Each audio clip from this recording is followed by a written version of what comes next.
Hi everyone, good morning all of you. क्या हाल चाल, कैसे हैं आप लोग? Good morning guys. चलिए, आज अपने को करना है AS12 गवर्नमेंट ग्रांट्स।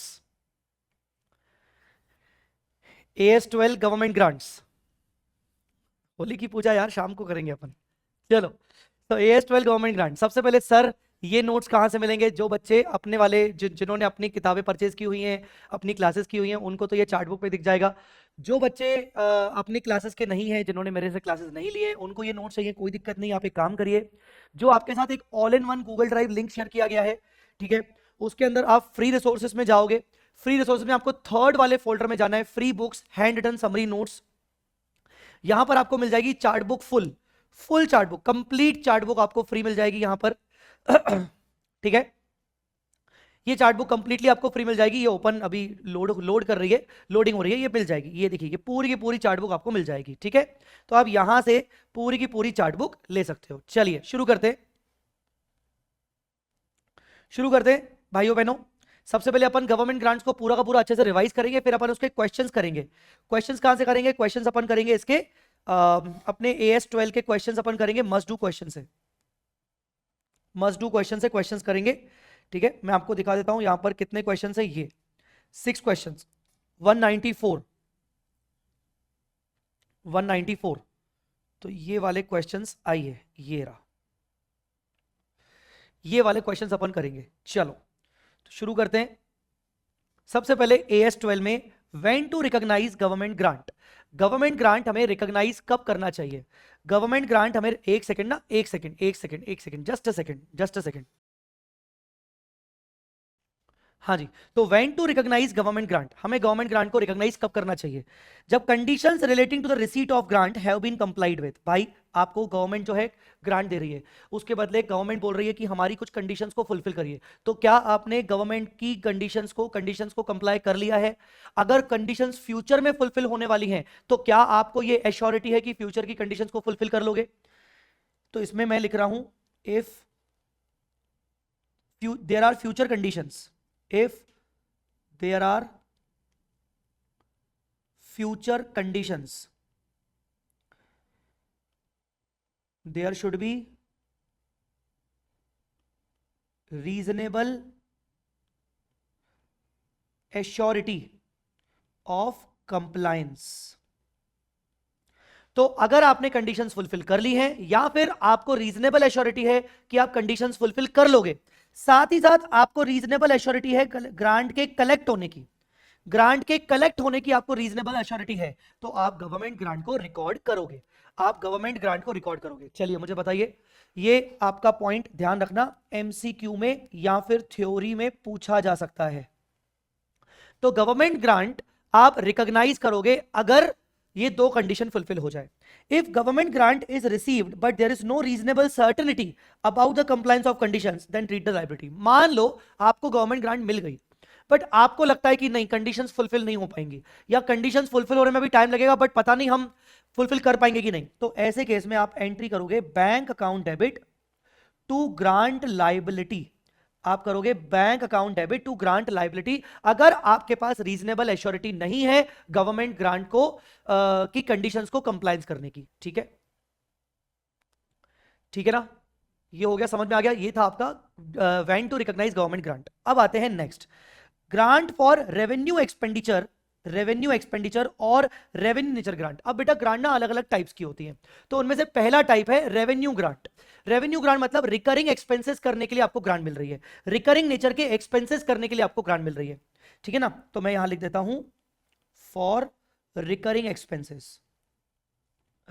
एक्सपेंसेस और फॉर लॉसेस ऑलरेडी अकर्ड, या कुछ आपको लॉसेस हो चुके हैं, आपको कुछ नुकसान हुए हैं, मेरे साथ साथ लिखते जाइएगा, आपको कुछ ना कुछ नुकसान हुए हैं, कोई लॉसेस अकर हुए हैं, ठीक है ना, कोई रिकरिंग एक्सपेंस करने हैं, तो उसके लिए आपको ग्रांट मिल रही है। आप क्या करोगे? जब तक आपको एक्सपेंडिचर नहीं कर लेते तब तक आप ग्रांट को लाइबिलिटी मानोगे। जब तक आप ग्रांट का एक्सपेंडिचर नहीं कर लेते हो, ग्रांट आपको मिली, आपको एक्सपेंस करना है, जब तक आप एक्सपेंस नहीं करते हो तब तक आप उसको डेफर करोगे, मतलब ट्रीटेड एज डेफर्ड ग्रांट, आप उसको डेफर्ड कर दोगे। डेफर्ड मतलब आप उसको इनकम अभी नहीं मानोगे, क्योंकि आपने उसके रिस्पेक्ट में जो खर्चा था आपको गवर्नमेंट ने बोला कि सैलरी पे करने के लिए मैं आपको ग्रांट दे रहा हूं, तो सैलरी पे तो करो, पहले सैलरी पे करोगे फिर आप ग्रांट को इनकम बुक करोगे, ठीक है। तब तक आप ग्रांट को डेफर्ड ग्रांट बनाओगे, डेफर्ड ग्रांट बनाओगे, ठीक है। When the expenditure is made either then either deduct from such expense और charge at as other income. अब आपने खर्चा कर लिया तो जो आपको ग्रांट मिली थी, डेफर्ड ग्रांट मिली थी, आप उसको या तो अदर इनकम में लेके जाओ या तो आप उसको उस रिलेटेड एक्सपेंस में से माइनस करके जाओ, ठीक है। तो क्या करोगे, अदर इनकम, अदर इनकम या फिर deduct from expense, deduct from related expense. ये कब करना है, जब आपने वो एक्सपेंडिचर इनकर कर लिया। चलो मुझे बताओ यहां तक कोई दिक्कत। आपने गवर्नमेंट ग्रांट कब रिकॉग्नाइज करनी चाहिए, जब आपने कंडीशंस को कंप्लाई कर लिया या फिर आप कंप्लाई कर लोगे, ये रीजनेबल एश्योरिटी है, और आपको ग्रांट कलेक्ट हो जाएगी, इसकी भी रीजनेबल एश्योरिटी है। अगर कलेक्ट हो चुकी है बट आप कंडीशंस को कंप्लाई नहीं करोगे, कंडीशंस कंप्लाई नहीं होंगी ऐसा लग रहा है, तो आप ग्रांट को लायबिलिटी बना लोगे। आपको रेवेन्यू नेचर की ग्रांट मिली है, रिकरिंग एक्सपेंस करने के लिए मिली है, एक्सपेंस कोई लॉसेस आपके ऑलरेडी हो चुके हैं उसके लिए ग्रांट मिली है, तो याद रहे कि आप उस ग्रांट को आप पहले डेफर्ड ग्रांट मान लोगे, आप उसको इनकम बुक नहीं करोगे जब तक आप रिलेटेड एक्सपेंस नहीं कर लेते। जब रिलेटेड एक्सपेंस कर लोगे तो पूरा ग्रांट अदर इनकम में चला जाएगा या फिर एक्सपेंस में डिडक्ट हो जाएगा। मुझे जल्दी बताओ चैट पर आपको इतना पोर्शन समझ में आया कि नहीं, इतना पोर्शन समझ में आया कि नहीं। Next one, third, grant for depreciable asset. Grant for depreciable asset, depreciable asset मतलब, डेप्रीशिएबल एसेट मतलब मशीन, बिल्डिंग। तो आपको मशीन, बिल्डिंग और ऐसे कुछ डेप्रीशिएबल एसेट खरीदने के लिए आपको ग्रांट मिल रहा है, ठीक है ना।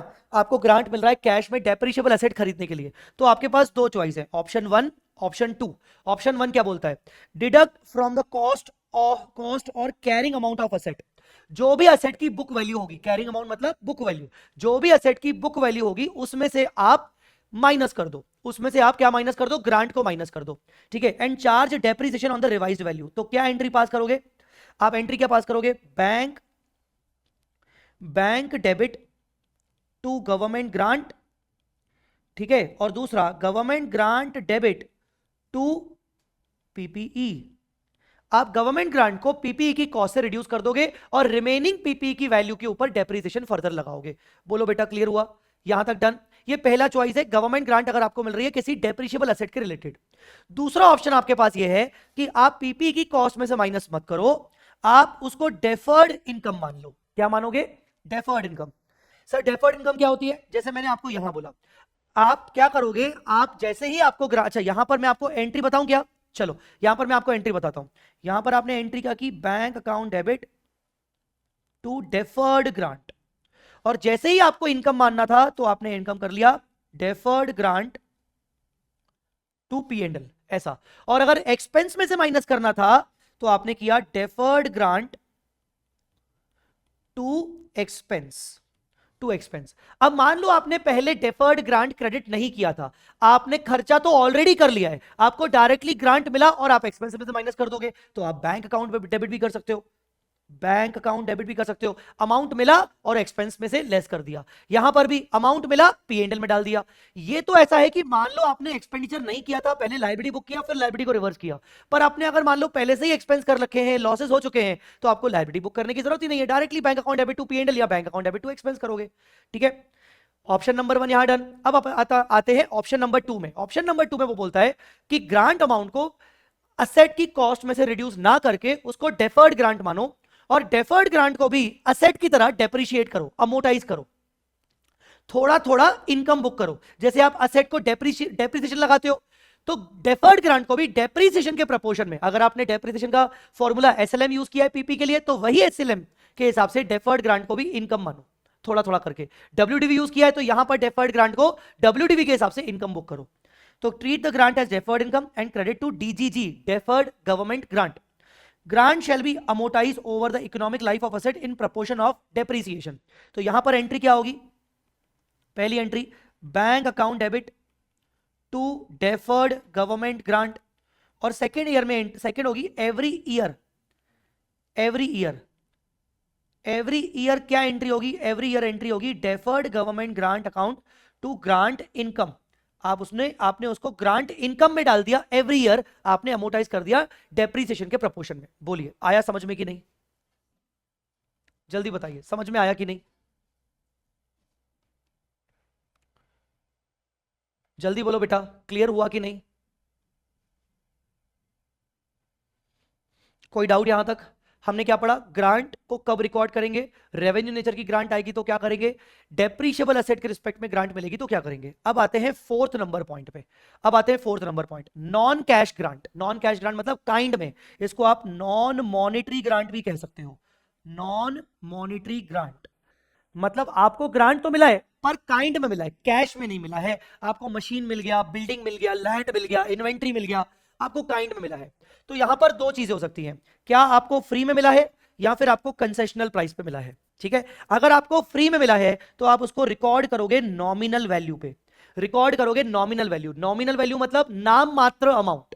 नाम मात्र अमाउंट मतलब फॉर एग्जाम्पल आपको लैंड मिला, फॉर एग्जाम्पल आपको लैंड मिला, तो लैंड आपका 50 करोड़ का मार्केट वैल्यू है आज, पर आप उसको रिकॉर्ड 50 करोड़ पे नहीं करोगे, आप उसको 1 रुपए पे रिकॉर्ड करोगे, सिर्फ रिकॉर्ड करने के पर्पस से, क्योंकि आपकी जेब से तो कोई भी अमाउंट गया नहीं है। ठीक है, आपकी जेब से तो कोई भी अमाउंट नहीं गया, तो what will you do? You will record the grant asset as at nominal value. What entry you will pass? जो भी असेट का नाम है, asset account debit to capital reserve, और इसके ऊपर कोई डेप्रीसिएशन नहीं लगेगा। ये जो एंट्री होगी ये किस पे होगी? 1 रुपए पर, 1 रुपी, 10 रुपी, 100 रुपए, इस तरीके से। बोलो जी, समझ में आया? अगर आपको काइंड में ग्रांट मिल रही है, फ्री ऑफ कॉस्ट में मिल रही है, तो आप ग्रांट को नॉमिनल वैल्यू पे रिकॉर्ड करोगे।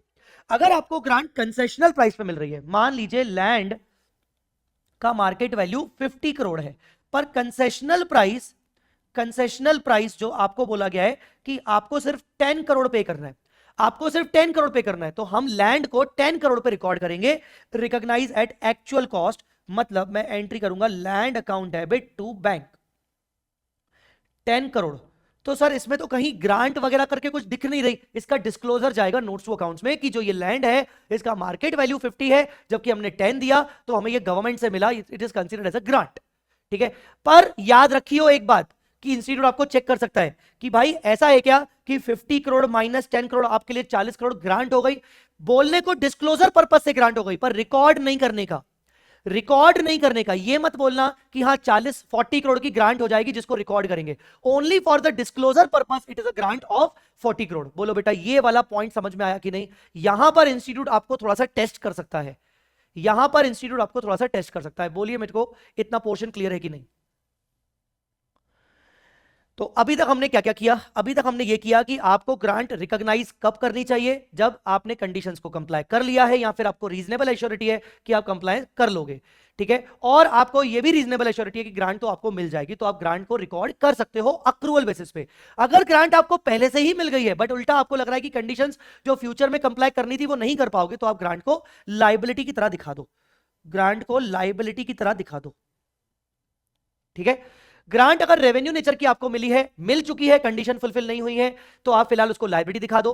ठीक है, जब आपने खर्चा कर लिया, कंडीशन फुलफिल हो गई, तो उसको अदर इनकम में डाल दो या फिर रिलेटेड एक्सपेंस में से माइनस कर दो।